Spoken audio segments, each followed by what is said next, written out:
Assalamualaikum warahmatullahi wabarakatuh. Halo semuanya, apa kabar? Semoga sehat selalu.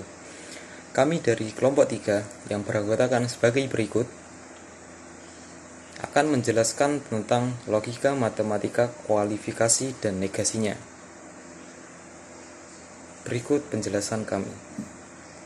Pertama, kita akan membahas pengertiannya terlebih dahulu. Yang dinamakan dengan kuantifikasi adalah tindakan menghitung dan mengukur yang memetakan pengamatan dan pengalaman indera manusia ke dalam kuantitas. Selanjutnya ada istilah kuantor.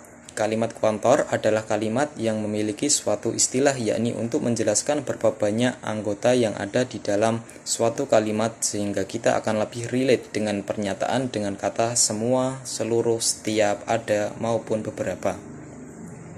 Kuantor sendiri dibagi menjadi dua, yaitu kuantor universal dan kuantor eksistensial.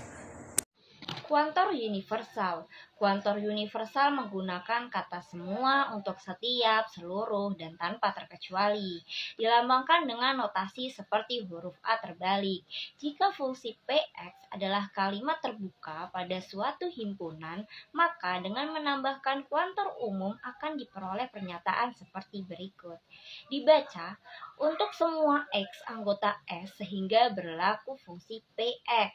Pernyataan untuk semua X anggota S sehingga berlaku Px bernilai salah jika nilai X anggota S yang menyebabkan Px bernilai salah. Dalam hal lainnya, untuk semua X anggota S sehingga berlaku Px bernilai benar. Kuantor eksistensial menggunakan kata ada, beberapa, terdapat, atau sekurang-kurangnya. Dilambangkan dengan notasi seperti E terbalik, dengan rumus Px adalah kalimat terbuka pada suatu himpunan S.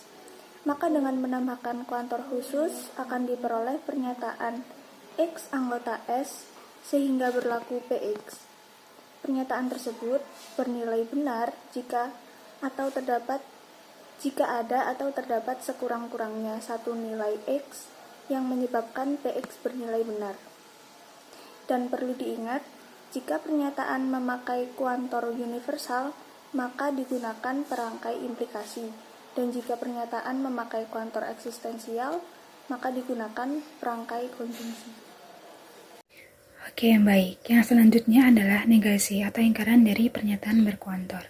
Pada bagian sebelumnya sudah dijelaskan bahwa ada dua jenis pernyataan berkuantor, yaitu kuantor universal atau kuantor umum dan kuantor eksistensial atau kuantor khusus. Nah, pada bagian ini akan dijelaskan negasi atau ingkaran dari keduanya. Untuk yang pertama, ingkaran dari kuantor universal atau kuantor umum. Ingkaran dari kuantor universal ini adalah kuantor eksistensial. Sedangkan ingkaran dari kuantor eksistensial adalah kuantor universal. Jadi kebalikan antar keduanya. Nah, untuk rumus ingkaran kuantor universal adalah negasi untuk setiap X Px jika dan hanya jika ada X yang bukan Px. Sedangkan rumus dari kuantor eksistensial adalah negasi ada X Px jika dan hanya jika untuk setiap X yang bukan Px. Nah, untuk lebih jelasnya, mari kita lihat contoh berikut. Contoh yang pertama, ada sebuah pernyataan, yaitu semua siswa rajin belajar. Maka dari pernyataan ini bisa kita negasikan menjadi ada mahasiswa yang tidak rajin belajar. Jadi, kata semua kita ubah menjadi kata ada, dan kata rajin belajar kita ubah menjadi tidak rajin belajar. Contoh yang kedua, jika ada pernyataan ada mahasiswa yang rumahnya di Lahewwa, maka negasinya adalah semua mahasiswa rumahnya bukan di Lahewwa. Contoh yang ketiga, ada pernyataan jika semua mahasiswa rajin belajar maka lulus. Negasi dari pernyataan ini adalah semua mahasiswa rajin belajar dan tidak lulus ujian. Atau semua mahasiswa rajin belajar tetapi tidak lulus ujian. Oke, baik. Sekian presentasi dari kelompok kami. Banyak kurangnya kami mohon maaf. Wassalamualaikum warahmatullahi wabarakatuh.